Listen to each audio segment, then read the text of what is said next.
श्रीमद् भगवद गीता दूसरा अध्याय 11वां श्लोक।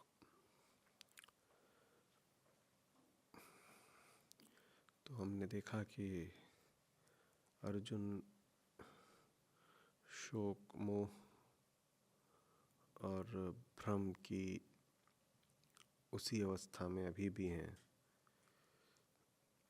जिसमें वो पहले अध्याय में थे। जैसे दूसरे अध्याय के आरंभिक 10 श्लोक पहले ही अध्याय विषाद योग का विस्तार मात्र हो।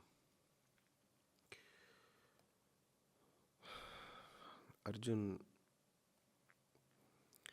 एक बार पुनः घोषित कर देते हैं कि नहीं लड़ूंगा और धनुष रख देते हैं, रथ पर पीछे जाकर बैठ जाते हैं। अब श्री कृष्ण कहते हैं, और ये पहली सीख है श्री कृष्ण की भगवद गीता में। कहते हैं, देखो कि क्या कर रहे हो। तुम ये कर रहे हो कि सब ऊंचे नैतिक, धार्मिक, सांस्कृतिक, सामाजिक सिद्धांतों का सहारा लेकर के बस अपने मोह को आगे बढ़ा रहे हो। सीधे ही कह नहीं पाओगे कि बात मोह, भय, भ्रम और सामाजिक संस्कारों की है, तो यूं दर्शा रहे हो जैसे बात अहिंसा की, प्रेम की, करुणा की, त्याग की, भ्रातृत्व की है। और समझने वालों के लिए जैसे पहली ही बात में रत्नकोश खुल गया हो। वृत्ति स्वयं को ऐसे ही संचालित करती है।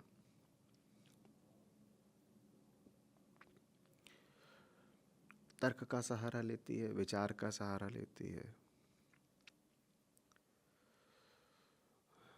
सिद्धांत का सहारा लेती है और उनको बस साधन की तरह इस्तेमाल करती है अपना मंतव्य, अपना मंसूबा आगे बढ़ाने के लिए। वृत्ति कभी स्वयं को किसी सिद्धांत के अधीन नहीं करेगी। वृत्ति नहीं कहेगी कि धर्म के समक्ष झुक जाना है। वृत्ति धर्म को साधन बना लेगी अपनी रक्षा का। वृत्ति धर्म के मार्ग पर नहीं चलेगी, वृत्ति अपने मार्ग पर चलेगी और अपने मार्ग पर धर्म को ढाल की तरह इस्तेमाल करेगी। वृत्ति और धर्म का अब कभी आप संगम संयोग होते देखें तो बहुत जल्दी आशान्वित मत हो जाइएगा। किसी व्यक्ति को आप धार्मिक बातें करते देखें, प्रेम, करुणा, त्याग, ठीक वैसी ही बातें जैसे अर्जुन कर रहे हैं कि भिखारी होना बेहतर है, अपनों को मार करके राज्य पाने से, रक्त रंजित मुकुट पहनकर मैं क्या करूँगा। अब ये सब ऐसा लगता है जैसे कितनी शुद्ध और कितनी आसमानों की बातें हैं। श्री कृष्ण कह रहे हैं, सावधान। यदि धर्म का नाम ले रहा है व्यक्ति, तो पहली संभावना यही है कि धर्म का उपयोग कर रहा है। वृत्ति और धर्म का पहली बात तो संगम होता नहीं है, और अगर कहीं आप होता देखें तो ये बात उत्सव की, खुशी की नहीं है, अपितु सावधानी, सतर्कता की है।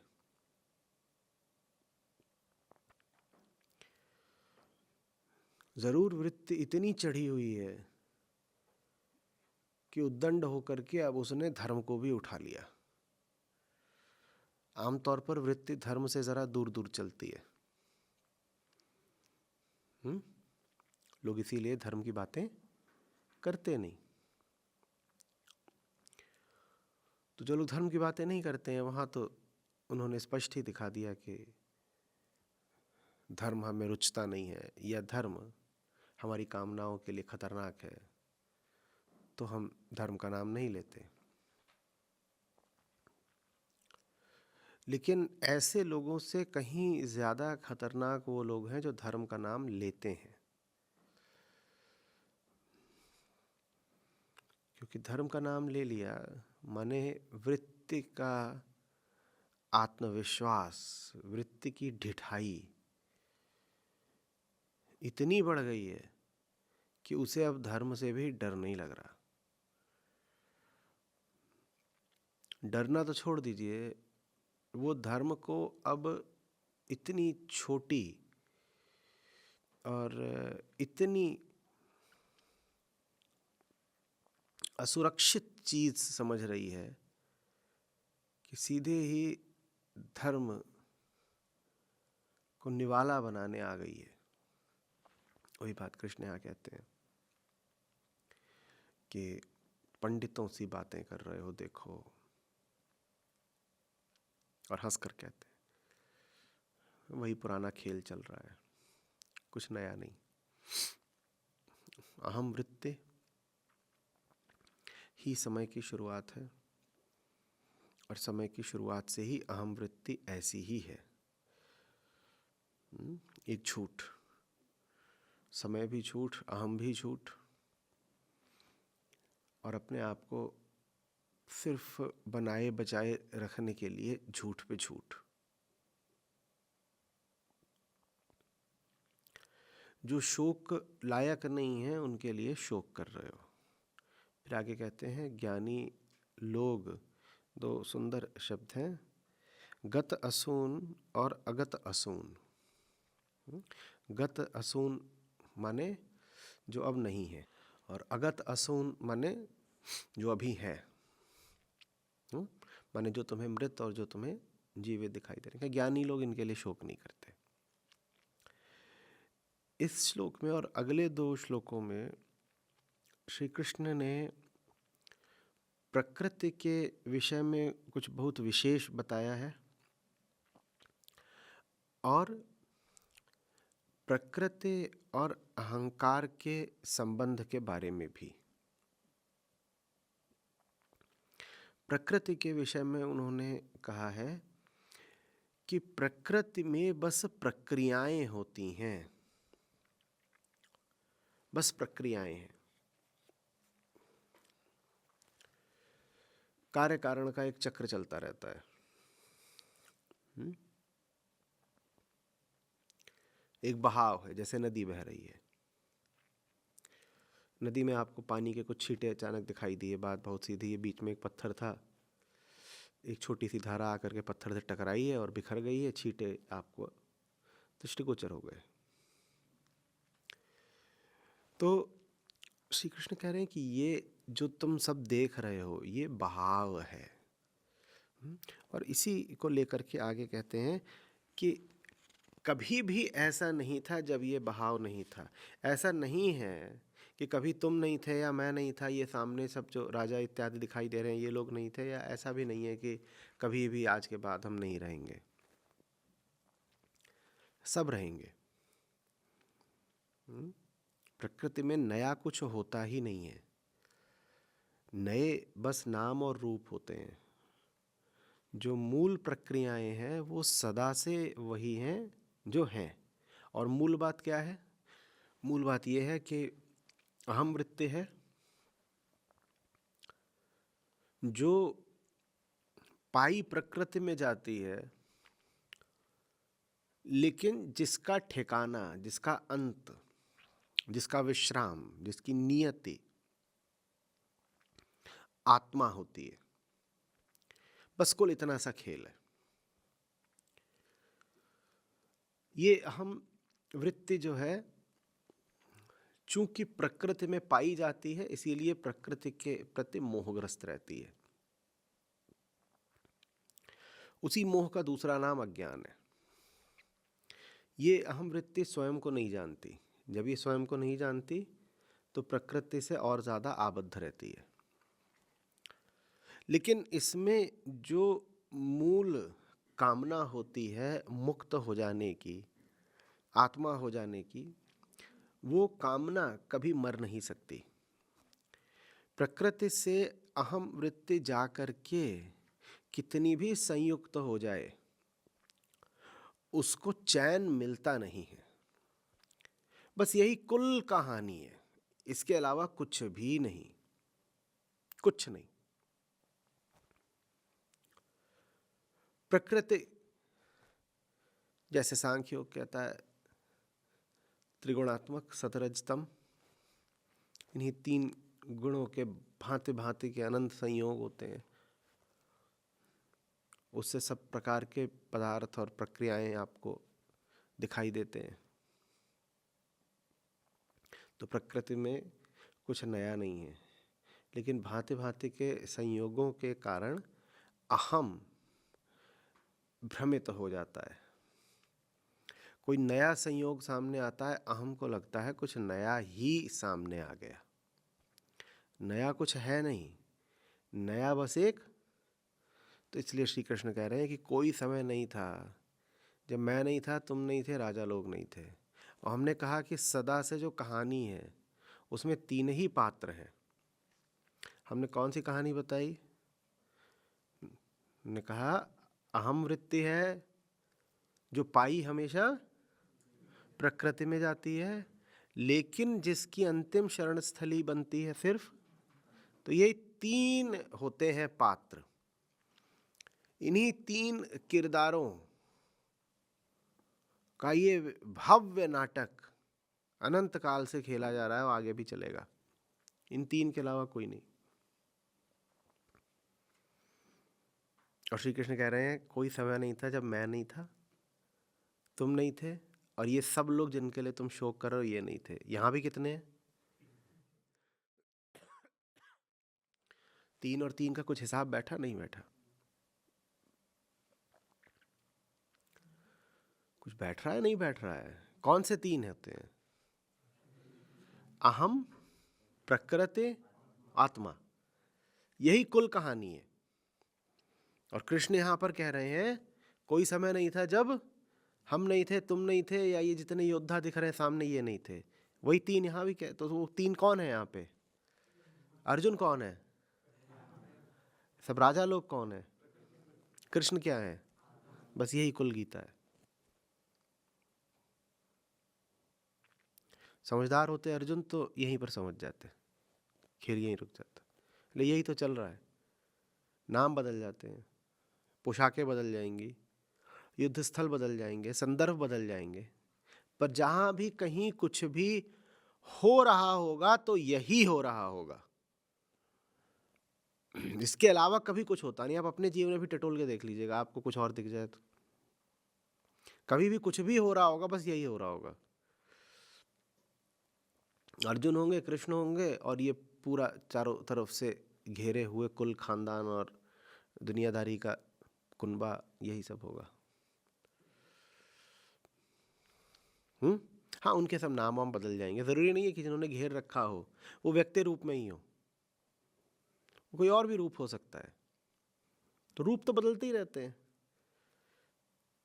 प्रकृति को ही तो माया बोलते हैं ना। अब माया क्या है? बहुरूपिणी। महाठगिनी, रूप बदलना ही तो उसका विशेषज्ञता का काम, यही तो जानती है। नहीं पकड़ ली जाएगी, पहचान ली गई तो नए नए रूप में आती है, कुछ और बनकर आती है। अर्जुन ठगे जा रहे हैं। समझ में आ रही है बात? अहम का संबंध क्या होना चाहिए प्रकृति से? क्योंकि यहां पर कृष्ण अर्जुन को प्रेरित कर रहे हैं एक संबंध रखने के लिए। क्या संबंध होना चाहिए?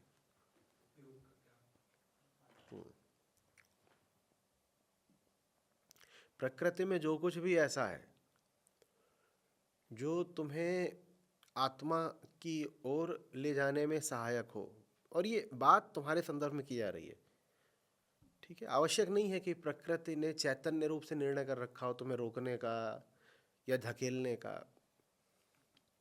बात आपके संदर्भ में है। आपके लिए प्रकृति में जो कुछ ऐसा हो जो आपको आत्मा की तरफ ले जाता हो, उसको आप सर्वोच्च मानकर पूजिए। क्योंकि आत्मा को तो क्या ही पूजेगा कोई। पूजा तो प्रकृति की ही हो सकती है। प्रकृति में जो भी आपको दिखाई दे रहा है, समझ में आ रहा है, सोच पा रहे हैं, छू पा रहे हैं, जो भी कुछ ऐसे ऐसे आप एक रिश्ता बना पा रहे हैं, आत्मा से तो क्या रिश्ता बनाएंगे? वो अजीब चीज होती है, उससे प्यार किया जा सकता, रिश्ता नहीं बनाया जा सकता। तो जो भी कुछ प्रकृति में ऐसा है जो आत्मा की तरफ भेजता है आपको, उसको पूजना है, बस यही है। और जो कुछ भी प्रकृति में ऐसा है आपके लिए जो आत्मा की तरफ जाने में अवरोध बनता है, उसको किनारे कर देना है।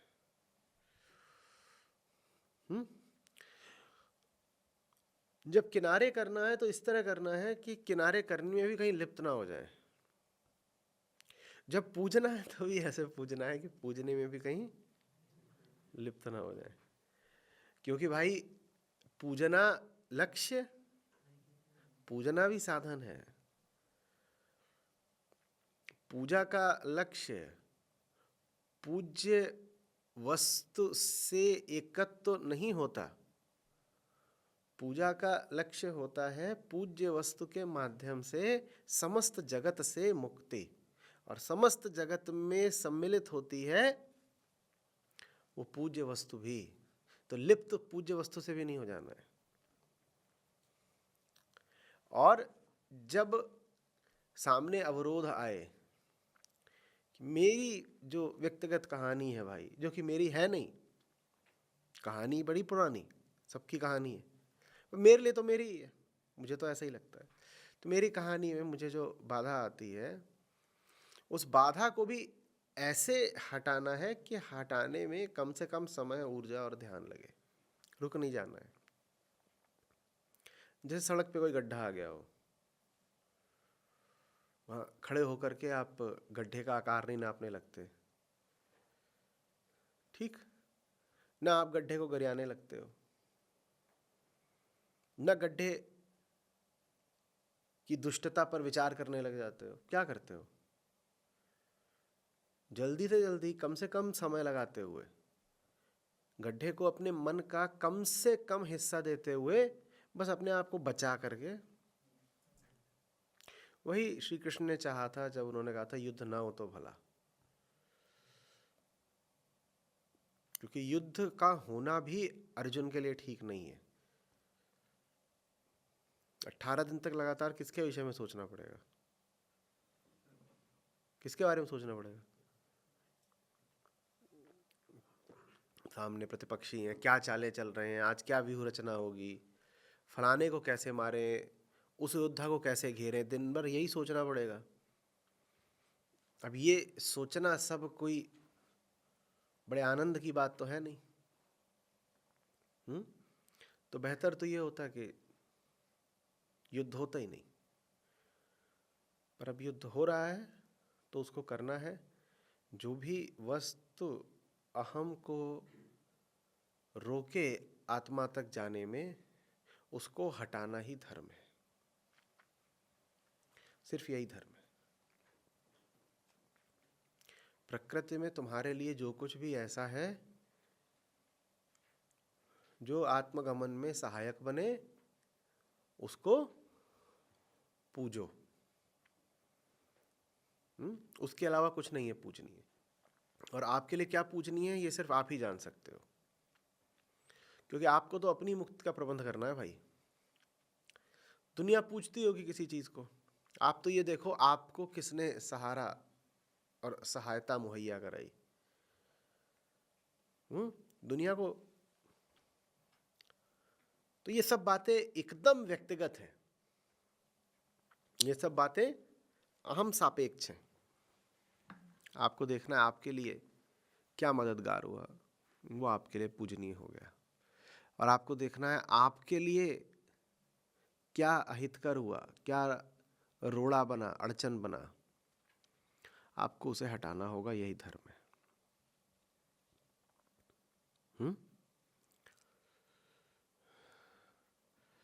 समझ में आ रही है बात?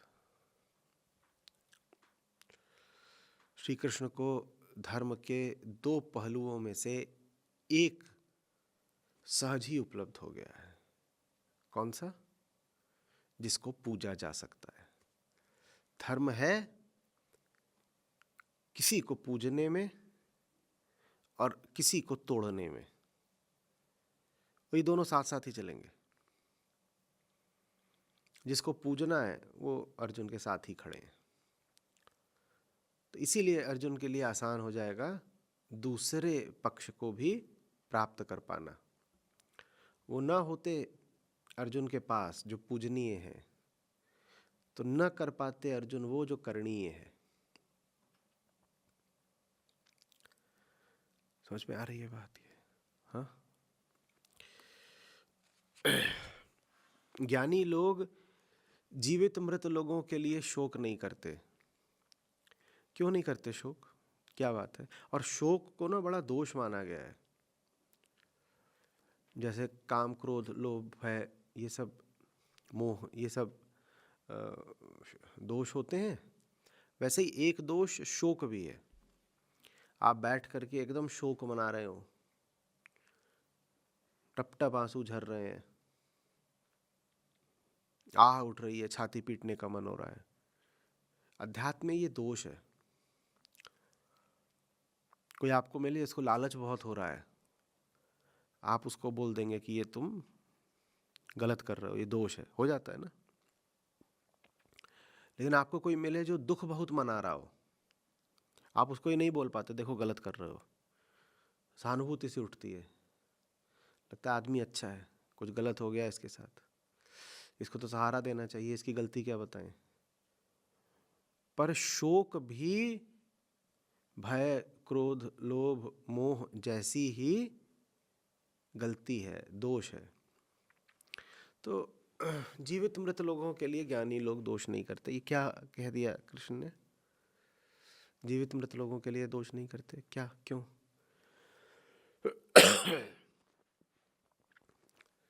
इनके लिए शोक क्या करना है? ये तो प्रकृति के प्रवाह की लहरें हैं। एक लहर है जो अभी है, थोड़ी देर में वो थोड़ी क्षीण पड़ती है, उसके थोड़ी देर बाद वो मिट जाती है, और उसकी थोड़ी देर आप आगे देखते हैं तो आप पाते हैं कि एक और बड़ी लहर तैयार हो गई है। तो ये लहरों का उठना गिरना, कभी सीधा हो जाना, कभी टेढ़ा हो जाना, कभी दो लहरों का मिल जाना, कभी बड़ी लहर, कभी छोटी लहर, कभी प्रवाह के मध्य में है लहर, कभी बिल्कुल कोने पे है लहर, कभी कोई लहर अपना पूरा काल बिता कर जा रही है, कभी कोई लहर अकाल ही किसी पत्थर से टकरा रही है। ये सब कुछ प्रवाह में यंत्रवत चल रहा है, इसमें शोक करने की कोई बात नहीं है। एक व्यक्ति पैदा हो गया, इसमें कुछ विशेष नहीं है। एक व्यक्ति मर गया, इसमें भी कुछ विशेष नहीं है। भूलना नहीं तुम कौन हो। कौन हो तुम अर्जुन को क्या बोल रहे हैं? कौन हो अर्जुन? आप लोग साथ चलिए थोड़ा, आज थोड़ा मामला ठंडा लग रहा है। अर्जुन कौन है? हाँ, अर्जुन अहम है ना। तो अहम के लिए हर्ष और शोक सिर्फ और सिर्फ किन दो बातों में निहित है? उसमें हर्ष है, आत्मा की तरफ कुछ ले जाए तो उसमें हर्ष है, आत्मा से कुछ दूर कर दे तो शोक है। तो अहम को यदि अधिकार भी है हर्ष और शोक करने का तो बस इन दो बातों पर। कहीं कोई बच्चा पैदा हो गया है, इसमें आपको क्या आत्मा मिल रही है तो आप काहे को हर्षित हो रहे हो? कहीं कोई मर गया है, आपकी आत्मा छिन गई, आप काहे को रो रहे हो?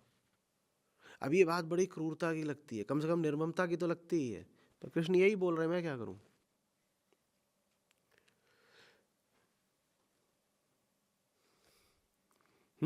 और जब आप प्रकृति की घटनाओं से सही संबंध रखते हो कि कौन सी घटनाएं हैं, दो ही तरह की घटनाएं मेरे लिए महत्वपूर्ण है, अर्थपूर्ण है, सिग्निफिकेंट है, सिर्फ दो तरह की।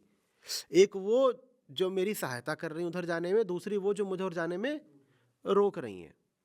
इन दो के अलावा बाकी जो कुछ हो रहा है वो क्या है मेरे लिए? है ही नहीं, उपेक्षा, मतलब ही नहीं है। करना क्या है उसका? करना क्या है? जो भी हो रहा है उसमें कुछ ऐसा है जो मन को आलोक दे देगा तो मैं उस चीज को अपने लिए अर्थपूर्ण मानूंगा। कुछ ऐसा है जो मन को अंधेरा देने को तैयार है, उस चीज को भी अर्थपूर्ण मानूंगा। बाकी जो कुछ भी हो रहा है वो तो ऐसे ही है, नदी बह रही है। शोक क्या करना है और हर्ष भी क्या करना है? तो कृष्ण जब कहते हैं कि शोक नहीं करते तो वास्तव में कह रहे हैं कि न हर्ष करते हैं न शोक। लेकिन अब अर्जुन को क्या बोलें कि हर्ष नहीं करते? अर्जुन हर्षा थोड़ी रहे हैं, अर्जुन तो शोकाकुल ही है। तो अर्जुन से आधी बात ही बोली कि ज्ञानी लोग, हाँ, जीवित मृत और तमाम अवस्थाओं में जितने जीव होते हैं उनके लिए शोक नहीं करते। लेकिन आप उसको पूरा पढ़िएगा, ज्ञानी लोग उनके लिए न शोकातुर होते हैं न हर्षातुर होते हैं। ठीक है, बस देखते हैं। हाँ, जो चल रहा है उसमें से कुछ उछल करके आ जाए तुम्हारी गर्दन पकड़ने तो फिर अर्जुन युद्धस्व। बाकी हमारे लिए क्या है? सब क्या है? तमाशा है। हम ऐसे बैठे हुए हैं, सामने सड़क है और उस पर यातायात का प्रवाह है, हमें क्या लेना देना? हाँ बैठो देखो, लेकिन ठीक है, इधर से आ रहे हैं उधर से आ रहे हैं, छोटी गाड़ी बड़ी गाड़ी, पुरानी गाड़ी नई गाड़ी, भरी गाड़ी खाली गाड़ी, जितनी तरह की विविधताएं हो सकती हैं सड़क पर सब दिखाई देती हैं। हाँ, अब चलती सड़क से कोई आ जाए आपकी गर्दन पकड़ने तो फिर आपको कुछ करना है।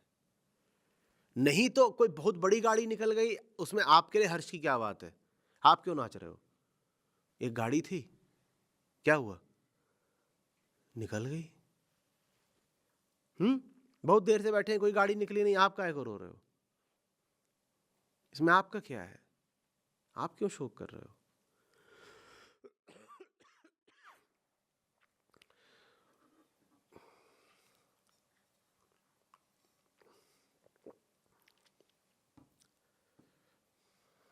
समझ में आ रही है बात? ये तो जो अहम है सांख्य की भाषा में, जो पुरुष हुआ, वो पुरुष प्रकृति से व्यर्थ ही बहुत सारे विविध तार जोड़ने को आतुर नहीं रहता। वो कम से कम सरोकार रखता है। वो कोशिश यही करता है कि जितना हो सके बचा के चले, लेना देना कुछ पड़े ही ना, न लेना न देना, मगन रहना, हमें मतलब ही नहीं होना चाहिए। लेकिन जब दुर्योधन जैसी कोई स्थिति खड़ी हो जाती है तब वो युद्ध करने से फिर पीछे भी नहीं हटता। और वो दुर्योधन जैसों से युद्ध करने में पीछे नहीं हटता इसीलिए क्योंकि जहां युद्ध की आवश्यकता नहीं थी वहां उसने कभी युद्ध करा भी नहीं था। चूंकि वो साधारणतया प्रकृति के प्रति उपेक्षा का भाव रखता था। इसीलिए जब कभी जीवन काल में एक आध बार 10-20 साल में आवश्यकता आ गई कि अब उलझो, विकल्प नहीं है, तो फिर उसका उलझाव सार्थक होता है। उसके उलझाव में आसक्ति लिप्सा नहीं होती, और उसने सिद्ध कर रखा होता है कि आसक्ति के कारण वो नहीं युद्ध में उतर रहा, क्योंकि 10-20 साल 40 साल जीवन के वो कभी युद्ध में उतरा ही नहीं था। उसका स्पष्ट था, मुझे प्रकृति से लेना देना रखना नहीं है। और ऐसा व्यक्ति फिर जब युद्ध करता है तो उसको रोकना बड़ा मुश्किल होता है। उसका युद्ध फिर निष्काम हो जाता है। उसे लेना देना नहीं था, भूलना नहीं। वो लेन देन की खातिर नहीं लड़ रहा है, वो निष्काम युद्ध कर रहा है। कुछ नहीं चाहिए उसे प्रकृति से, वो बस इतनी प्रार्थना कर रहा है कि मां दूर रहो ना, हम तुम विजातीय हैं, तुम अपना देखो हम अपना देखें। हम तुम जुड़े होकर भी बहुत अलग हैं, और हम तुम्हारे प्रति एक मूक सम्मान का भाव निसंदेह रखते हैं। हम कभी तुम्हें पीठ नहीं दिखाते, हम सदा तुम्हें ही देखते हैं। जिस दिशा देखेंगे तुम ही तुम हो मां, तो तुम्हें पीठ हम दिखा भी कैसे सकते हैं? हम नमन करते हैं तुमको, लेकिन हम तुमसे एक नहीं हो सकते। हमारी मंजिल दूसरी है बाबा। हमें जिससे एक होना है वो दूसरा है कोई, वो तुम नहीं हो। समझ में आ रही है बात? ये अगर आप समझ जाएंगे तो आप समझ जाएंगे कि एक जो, अब आदर्श बोलूं तो थोड़ा सा मुझे खटकता है, क्योंकि आदर्श बोलते ही फिर मन उसको पकड़ लेता है और उसकी नकल करना शुरू कर देता है। आदर्श तो समझ लीजिए कि एक आध्यात्मिक चरित्र कैसा होगा, वो ऐसा होगा, दुनिया से जरा बेगाना। अब बेगाना से ये नहीं मतलब है कि वो अनमना है। अनमने का तो ये मतलब होता है वहां मन नहीं है, कहीं और मन है, अन्य मनस्क नहीं है वो। बस दुनिया को लेकर के आसक्त नहीं है, उसकी आंखों में जगत के प्रति एक भूख नहीं होती। जैसे मेरे ख्याल रूमी का है कि खोजिएगा मिल जाएगा, कि मुझे नहीं मालूम मैं कौन हूं और कहां से आया हूं और मुझे किसने भेजा है, पर इतना तय है कि यहां तो मैं बस फंसा हुआ हूं। कुछ ऐसा है, I do not know from where I come and who has sent me और डिस्पैच्ड मी समथिंग, लेकिन ये पक्का है कि ये तो मेरा घर नहीं है, ये मैं जहां पर हूं। समझ रहे बात को?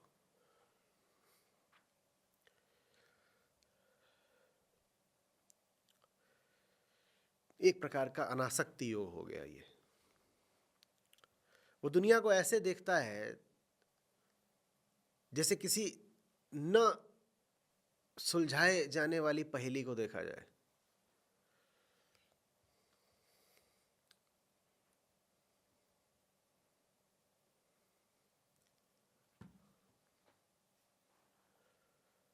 वंडरमेंट, एक आश्चर्य, कौतुक, ये क्या है, ये क्यों है, जब नहीं है तो नहीं हो के भी क्यों है। समझ में आ रहा है बात? वो ऐसे नहीं देखता है कि है भाई और बढ़िया गोलगप्पा लाओ, बढ़िया अच्छी चीज है। वो ऐसे देखता है कि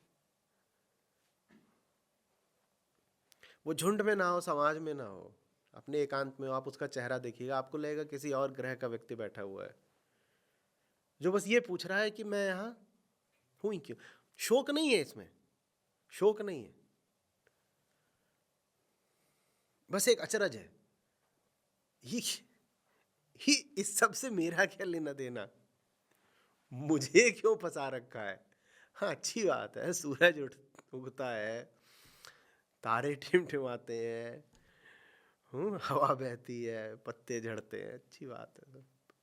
फसलें उगती हैं, वृक्ष हैं, छोटे बच्चों का जन्म हो रहा है, कहीं कोई किसी से प्रेम में पड़ रहा है, सब चल, ये सब में मैं यहाँ क्यों हूँ?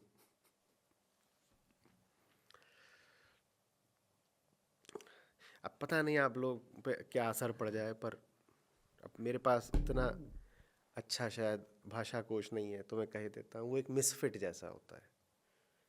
अब इसका अर्थ ये नहीं कि आप बोल दें कि ये आचार्य महाराज बता रहे थे कि गीता में कृष्ण को मिसफिट होने की सीख दे रहे हैं कृष्ण।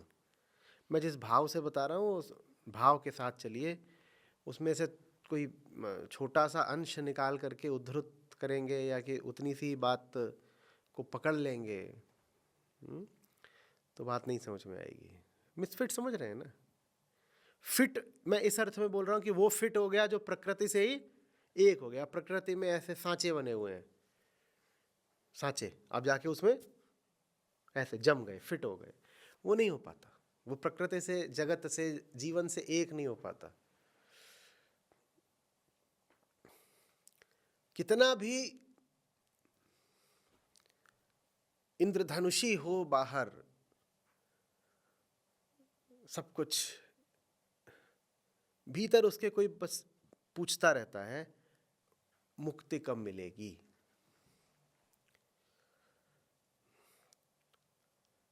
उसे जब किसी कारणवश लिप्त भी होना पड़े, घोर कर्म में भी उतरना पड़े, सकाम कर्म भी करना पड़े, तो भी उसकी आंखों में आप झांकेंगे तो आपको सवाल ये नहीं दिखाई पड़ेगा कि कामना कब पूरी होगी, आपको सवाल दिखाई पड़ेगा कि मुक्ति कब मिलेगी। अब कर तो रहा है वो बाहर बाहर से सकाम कर्म। कितनी अजीब बात है। जान लगा करके आपको दिखाई देगा, आवश्यक नहीं है कि वो जान लगा के हमेशा कुछ कर ही रहा हो, बिल्कुल आवश्यक नहीं है, पर जीवन में आ जाते हैं, प्रकृति है, जीवन है, उसमें आ जाते हैं संयोग। अर्जुन ने जब छोटे रहेंगे तो चाहा थोड़ी होगा कि एक दिन ऐसा आए जब भीष्म का वध करें, चाहा नहीं होगा, पर आ जाता है। तो सकाम कर्म करने पड़ते हैं। आप युद्ध कर रहे हो, युद्ध में तो एक तल पर सकामता रहती ही है, बाण निष्काम नहीं होता भाई, बाण का एक हमेशा लक्ष्य होता है, और बाण संचालन में कामना होती है कि बाण लक्ष्य को भेद दे।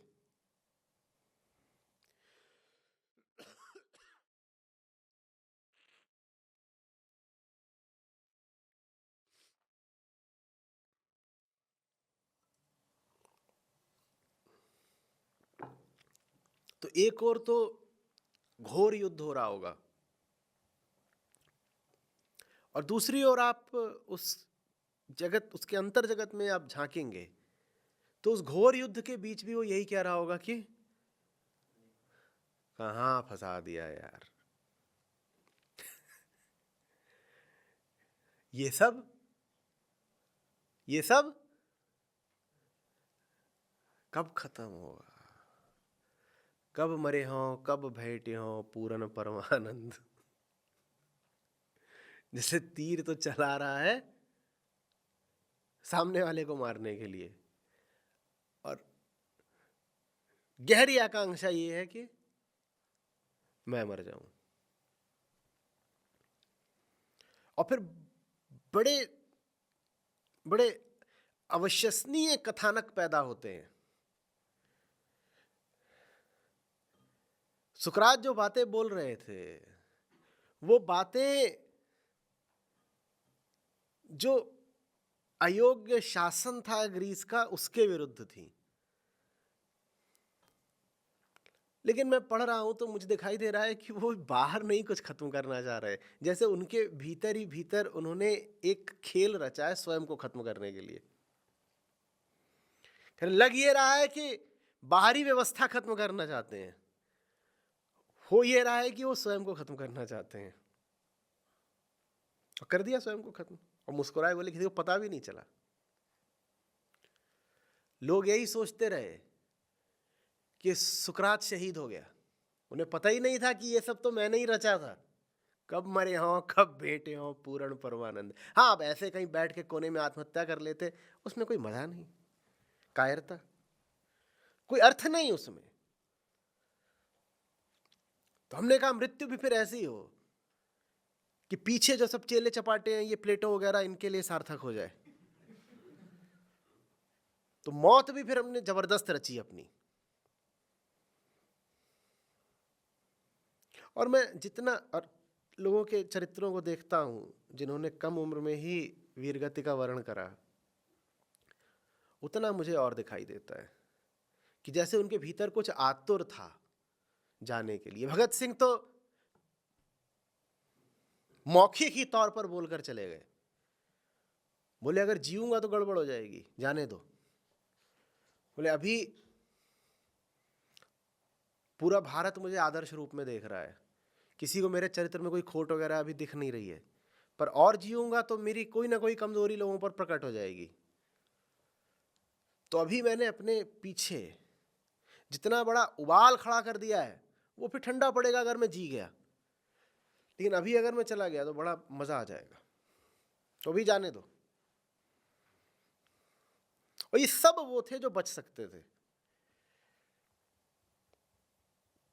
अब विवेकानंद की आंखों में देखिए, आपको एक एक जिजीविषा युक्त व्यक्ति दिखाई देता है क्या, जो आतुर है कि अभी 150 साल और जीने को मिल जाए? आपको ऐसा कोई दिखाई देता है? उनकी आंखों में मुझे ऊब दिखाई देती है।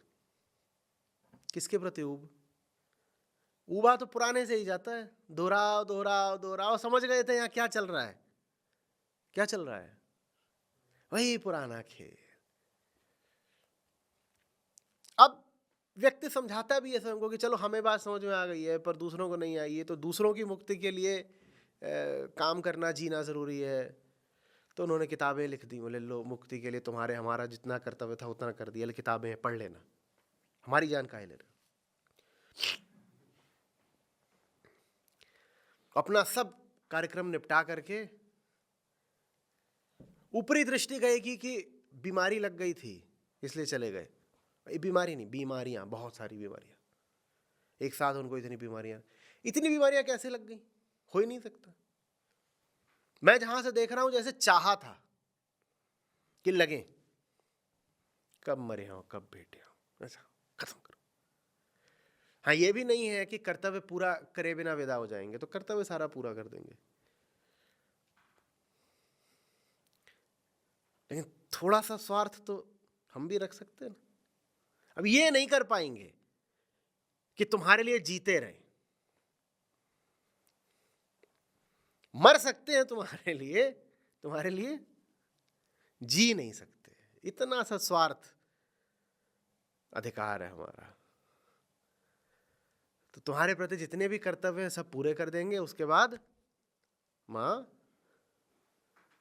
क्षमा करो, विदाई दो। ये समझ में आ रही है बात? ये एक अनोखी निर्लिप्तता जिसमें व्यक्ति सदा तैयार है किसी भी क्षण विदा हो जाने को। डेरा डंडा सब बांध के बैठा हुआ है, बताओ कब आ रहे हो तुम, लेके चलो तो सही। भीष्म को देखते हो, जब कृष्ण उनकी ओर बढ़ते हैं आगे रथ का चक्र उठा करके, बोलते मैं ही मारूंगा, और भीष्म पुलकित हो जाते हैं। ये डर नहीं जाते, ये नहीं कि वो अपना शस्त्र संचालन करने लगे, वो कृष्ण से बोलने के था तुम आओ मारने हमें, हम ही तुम्हें मारे देते, कुछ नहीं। बोलते तुमने कृपा तो करी आज, मीठी झिड़की सी देते हैं कृष्ण को, बोलते इतने दिनों में तुम्हें सुधाई हमारी, चलो कृपा तो करी, आए तो हमारी, और अब आओ जल्दी, तैयार हो गए हम, ये रख दिया धनुष, मारो जल्दी से मारो। उतने में अर्जुन आकर के कृष्ण का पकड़ लेते हैं पाँव, बोलते हैं नहीं भैया हम कर देंगे, आप ना छोड़िए।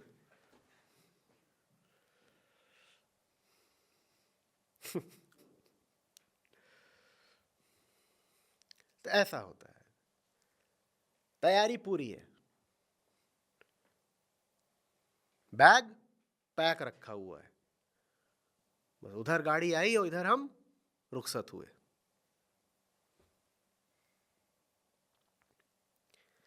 ये एक अंदाज है जीने का, ये गीता का अंदाज है। समझ में आ रही है बात? घोर कर्म और घोर कर्म के बीच भी अनासक्ति। सब कुछ कर रहे हैं और साथ ही साथ ये कह रहे हैं कि इसमें मेरा क्या है, मैं तो नाहक ही फंसा हुआ हूं, जल्दी से निपटाओ ये सब और मुझे आजाद करो।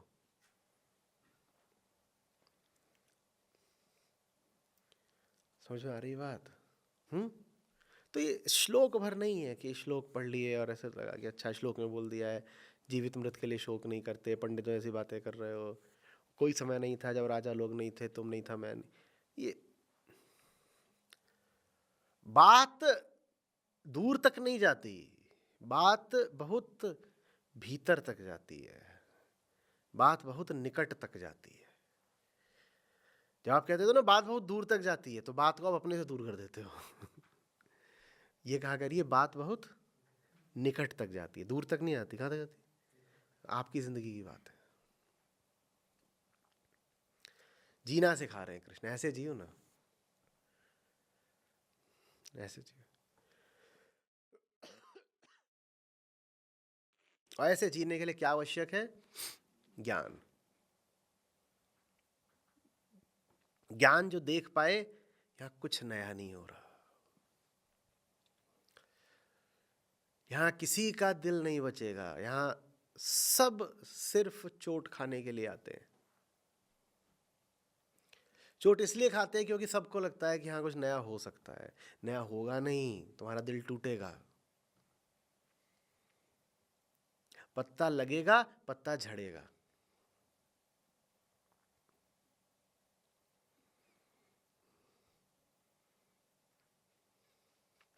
एक आध दो बार दिल तोड़वाने का, चोट खाने का अधिकार सबका है। उसके बाद सीख जाना चाहिए, चेत जाना चाहिए, ठीक है सीख लिया, हो गया, यहाँ की रीत आ गई समझ में।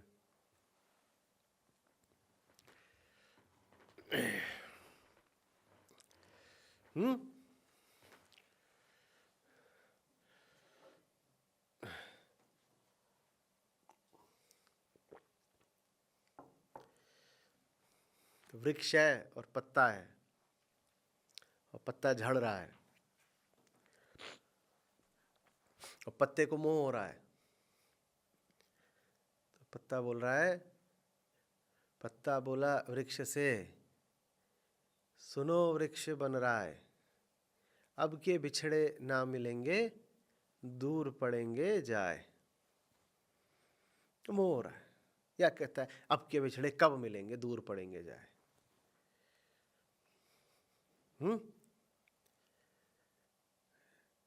तो वृक्ष बोला पात से, सुन पत्ते मेरी बात, इस घर की ये रीत है, एक आवत एक जात। वृक्ष ऐसा हो जाना है। पत्ते ने एक अपना जीवन देखा है, वृक्ष ने हजारों पत्ते देखे हैं। तुम वैसे हो जाओ जिसने हजारों पत्ते देखे हैं। और हजारों की उम्मीद मत करो, इतनी लंबी जिंदगी नहीं होती। एक आध दो बार पत्तों को झड़ते देखो, उसके बाद इस आने जाने के फेर से पीछे हट जाओ। पहली दूसरी बार तो चोट लगेगी ही। नए नए उतरे हो जगत में, आंखों में रंगीन कामनाएं हैं, क्या क्या नई आशाएं।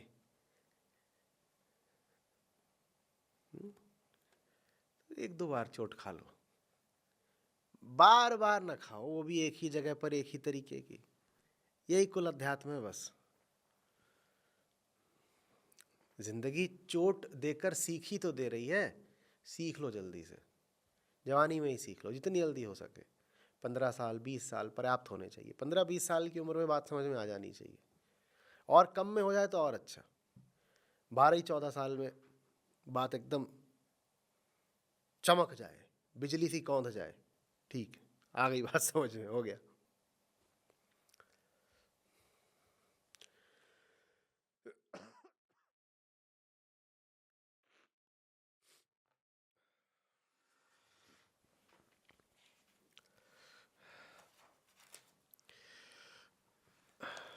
फिर कृष्ण ये भी कहते हैं, और ऐसा भी नहीं है कि इसके बाद हम सब लोग नहीं रहेंगे। अच्छा, अब नहीं रहेंगे तो युद्ध क्यों करवा रहे हैं? अगर ये खेल चलता ही रहना है, और कृष्ण कह रहे हैं अर्जुन से कि तुम जीतो तुम हारो तुम कुछ करो। जैसे आज महाभारत लड़ी जा रही है, 100 साल बाद फिर लड़ी जा रही होगी, फिर 100 साल बाद फिर, और 100 साल बाद भी जैसे जैसे ज़्यादा बोल दिया हो, जैसे प्रतिपल लड़ी जा रही होगी प्रत्येक स्थान पर। जब ये सब चलता ही रहना है, कुल खात्मा अधर्म का होना ही नहीं है, तो फिर लड़ा काहे को रहे हैं अर्जुन को? वो प्रकृति का काम है कि वहां ये सब चलता रहेगा। मुक्ति प्रकृति को नहीं चाहिए, तो प्रकृति तो अपना झूमती रहेगी, लहराती रहेगी, उसमें लहरें ऐसी उठती रहेंगी। मुक्ति प्रकृति को नहीं चाहिए, प्रकृति अपना काम करती रहेगी। मुक्ति किसको चाहिए? अहम को चाहिए। तो ये जो युद्ध करने की सीख है वो अर्जुन को दी जा रही है। तुम अपना काम निपटा लो, और ये तर्क मत देना कि मैंने ये सब कर भी दिया तो उससे दुनिया में बदल क्या जाएगा। तुम दुनिया के लिए नहीं जीते, तुम दुनिया से मुक्ति के लिए जीते हो। आता है ना बीच में कई बार तर्क, और आप गीता को भी उद्धृत कर सकते हैं वैसा तर्क देते समय, कि श्री कृष्ण बोल गए हैं कि ऐसा कोई समय नहीं होगा जब अर्जुन, मैं, तुम और ये सब राजा लोग नहीं होंगे, ये सब लगातार रहेंगे। माने ये तीन कौन? आत्मा तो है ही नित्य, वो तो रहती ही है, उसकी तो कोई बात ही नहीं, पर प्रकृति भी रहेगी, और प्रकृति में कैद अहंता भी रहेगी। जब इन्हें रह ही आना है तो फिर बाप दादों की हत्या क्यों करवा रहे हैं अर्जुन से? प्रकृति की खातिर नहीं, प्रकृति को रह आना है। आपको तो अपना हित देखना है ना। आपका हित इसमें है कि आप वो करें जो आपको मुक्ति देता है। कुछ है जो आपकी मुक्ति में अड़चन कर रहा है, आपको लड़ना पड़ेगा, आप पीछे नहीं हट सकते। आप भीष्म से, दुर्योधन से, द्रोण से नहीं लड़ रहे हो, आप अपने रक्त से लड़ रहे हो। इन सबसे रक्त का नाता है ना, और रक्त माने देह, और रक्त से लड़ना माने अपने देह भाव से लड़ना, माने अपने अज्ञान से लड़ना। समझ आ रही बात? तो एक दृष्टि से देखो तो पूरी गीता अर्जुन को देह भाव के विरुद्ध लड़ जाने की प्रेरणा है। देह भाव तो सब में होता है ना।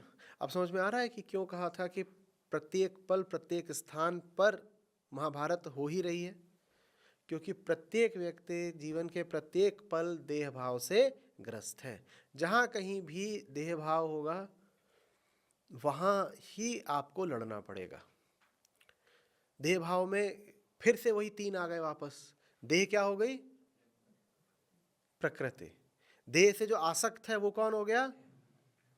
और देह से मुक्ति की आकांक्षा क्या हो गई? कृष्ण।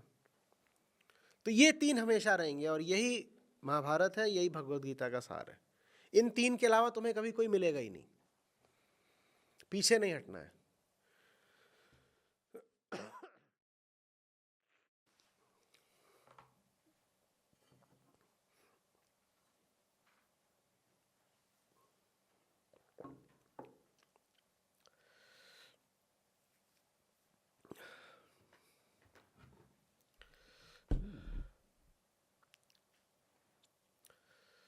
जैसे प्रकृति में, 13वां श्लोक है, जैसे प्रकृति में देहधारी के लिए बचपन है, यौवन है, बुढ़ापा आदि हैं, उसी तरह प्रकृति में इतने सारे शरीर भी हैं। ये सब अलग अलग प्रतीत होते हैं ना, बचपन, यौवन, बुढ़ापा, जैसे ये अलग अलग प्रतीत होते हैं वैसे ही सब जो व्यक्ति खड़े हैं ये भी अलग अलग प्रतीत होते हैं। ये सब कुछ अलग अलग प्रतीत होता है, लेकिन ये है सब कुछ एक, और इस पूरे का साझा नाम क्या है? बस प्रकृति। ये सब एक है। इसको विशिष्ट कुछ भी मानने की जरूरत नहीं है। विशिष्टता तो उसकी जिसमें मौलिकता हो, इसमें कुछ भी मौलिक नहीं है। इसमें सब कुछ बस एक दोहराव है। किसी चीज पे रंग रोगन करके उसको दूसरा सा तुम प्रतीत कराने लग जाओ तो क्या वो चीज मौलिक हो गई? पुरानी गाड़ी पर नया पेंट करा दो, वो मौलिक हो गई क्या? तो प्रकृति में यही चलता है, रिसाइकलिंग। हमेशा नया पेंट भी नहीं होता, कई बार गाड़ी को लेकर के उसका लोहा पिघला करके उससे कुछ और बना देते हैं, लेकिन वो जो मूल तत्व है वो वही है। और फिर इसीलिए दर्शन का जब जन्म हुआ भारत में भी और बाहर पश्चिम में भी, तो दार्शनिकों का एक बड़ा वर्ग था जो लगातार बस यही जानना चाहता था कि मूल तत्व क्या है अस्तित्व के।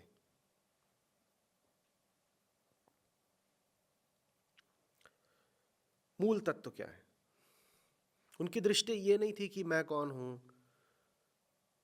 या भीतर क्या चल रहा है, इत्यादि इत्यादि।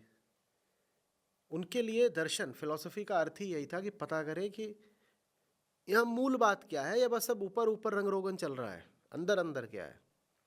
और उनके लिए ये बड़ी अद्भुत बात होती थी जब वो पता कर लेते थे कि भाई ये सब चीज़ें जो अलग अलग दिखती हैं ना, इनके नीचे अणु है, परमाणु है, और वो एक ही हैं। वो वही चीज़ पता करना चाह रहे थे जिसकी बात यहाँ कृष्ण कर रहे हैं, कि यहाँ कुछ भी नया नहीं है। वही जो इलेक्ट्रॉन, न्यूट्रॉन, प्रोटॉन होते हैं, जब एक अलग तरीके से जुड़ जाते हैं तो आपको ऐसा अनुभव कराते हैं माने नई वस्तु हो। वो नई वस्तु नहीं है, वो सब पुराने सब एटॉमिक पार्टिकल्स हैं। इतना ही नहीं है, रेडियो एक्टिविटी ये तक कर सकती है कि एक एलिमेंट है वो दूसरा बन जाए। अब बताओ दो चीजें अलग अलग कहां से हो गई? 16 वाला ऑक्सीजन 14 वाला नाइट्रोजन बन सकता है, बिल्कुल बन सकता है।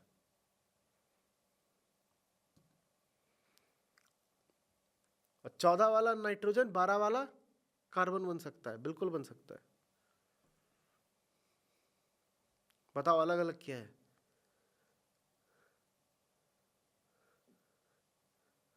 तुम बहुत विश्वास के साथ बैठे हुए थे, ये नाइट्रोजन का जार है। कृष्ण जैसा कोई आया, बोला मुझे देना जरा सा, और भीतर ले गया वहां पर रेडियो एक्टिविटी की लैब, और कुछ नहीं करेंगे, ऐसे ही रखा हुआ है। थोड़ा बम्बार्डमेंट किया उस पर, हीलियम पार्टिकल्स, अल्फा बीटा सब डाला, और बाहर लाया, बोले देखो अभी क्या बन गया। वो क्या बन गया? ऑक्सीजन बन गया। ये क्या हो गया? हीलियम हाइड्रोजन बन जाता है। कैसे? सब एक ही है। वही कृष्ण यहाँ कह रहे हैं, तुम क्या किसी चीज को विशिष्ट या मौलिक मान रहे हो? सब एक ही है, नजर का धोखा है।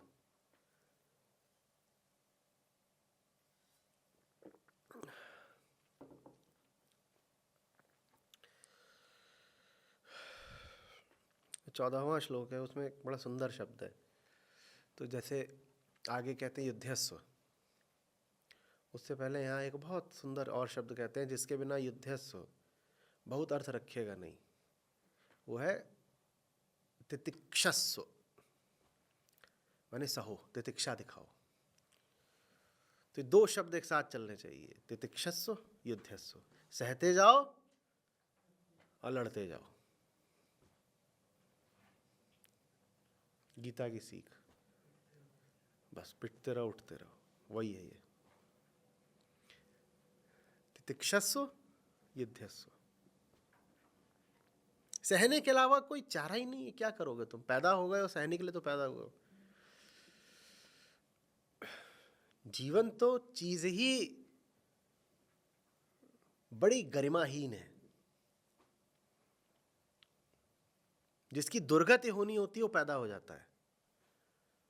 और जीवन की जो थोड़ी बहुत गरिमा हो सकती है वो इसी में हो सकती है कि जीवन जब सोंटे लगाए तो हाय हाय करके चिल्लाओ नहीं, मूक गरिमा के साथ बस सह जाओ, पी जाओ।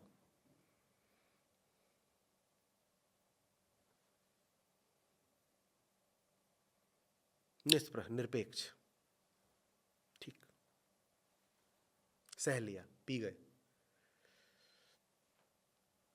एक अर्थ में ये तक कह सकते हो, और अगर रस लेना चाहो, कि तितिक्षस्व और युद्धस्व एक ही बात है। सहना ही लड़ना है। ये दो अलग अलग नहीं चीजें हैं। कभी अलग भी कह सकते हो, कभी बोलेंगे कि अलग अलग हैं, एक के बाद दूसरी आती है।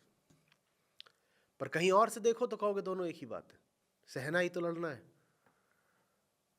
प्रकृति का काम है अहम पर आघात करते रहना, और अहम का कुल कर्तव्य इतना ही है कि वो उन आघातों से विचलित ना हो जाए, वो अपनी जगह से कंपित ना हो जाए, डिग ना जाए। उसकी जगह क्या है? आत्मा की गोद में। मैं यहां बैठा हूं और थपेड़े पड़ रहे हैं प्रकृति के, पर मैं यहां से डिगूंगा नहीं। तितिक्षस्व, मैं यहीं बैठा रहूंगा।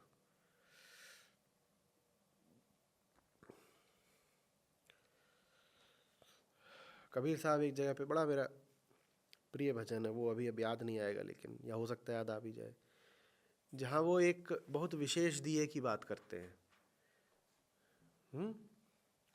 जिस पर थपेड़े ही थपेड़े पड़ रहे हैं, लेकिन उसकी जो लौ है उसमें कंपन भी नहीं होता। ठीक वही कह रहे हैं जो बात यहां पर आपके सामने है। सहो, तो अर्जुन, इंद्रियों विषयों इनकी संगति ही समस्त द्वैतों, माने शीत उष्ण सुख दुख वगैरह को देने वाली है। ये सब तो आते जाते रहते हैं, अनित्य है। तुम तो बस सहो, तुम इन्हें गंभीरता से नहीं लो, तुम इनसे जुड़ मत जाओ, तुम इन्हें बस सहते जाओ प्रकृति में। और सहना सिर्फ आघातों को नहीं होता, आकर्षणों को भी सहना पड़ता है। आघात को सहना तो फिर भी कई बार आसान हो जाता है, आकर्षण को सहना उतना आसान नहीं होता। तो किसी भी ओर से तुम पर प्रभाव पड़े, आकर्षण हो विकर्षण हो, तुम अडिग रहना, तुम अटल अचल रहना। तुम्हारा काम नहीं है जुड़ जाना। प्रकृति से संबंध तुम्हें सिर्फ एक सूरत में, एक दशा में बनाना है। क्या? कि अगर वहां कुछ है जो तुम्हें बांध रहा है तो उससे, अगर कुछ वहां नहीं बांध रहा तो अपनी ओर से मत चले जाना बंधने। तुम प्रकृति के रहो मात्र दृष्टा। मैं दृष्टा हूं और मैं ऐसे नमन कर रहा हूं, बहुत अच्छा बहुत अच्छा नमन कर रहा हूं। फिर संयोग ऐसा कि वहां से कुछ आया ऐसा उठ करके जो हमें पकड़ गया, तो वहां से हमारा फिर कर्तव्य शुरू होता है कि अब हमें लड़ना पड़ेगा। अगर कुछ नहीं है जो वहां से आपको बांध रहा हो तो आपको लड़ने की भी जरूरत बिल्कुल नहीं है। लड़ना भी एक प्रकार की लिप्तता होती है। निष्कामता माने निर्लिप्तता। ठीक है।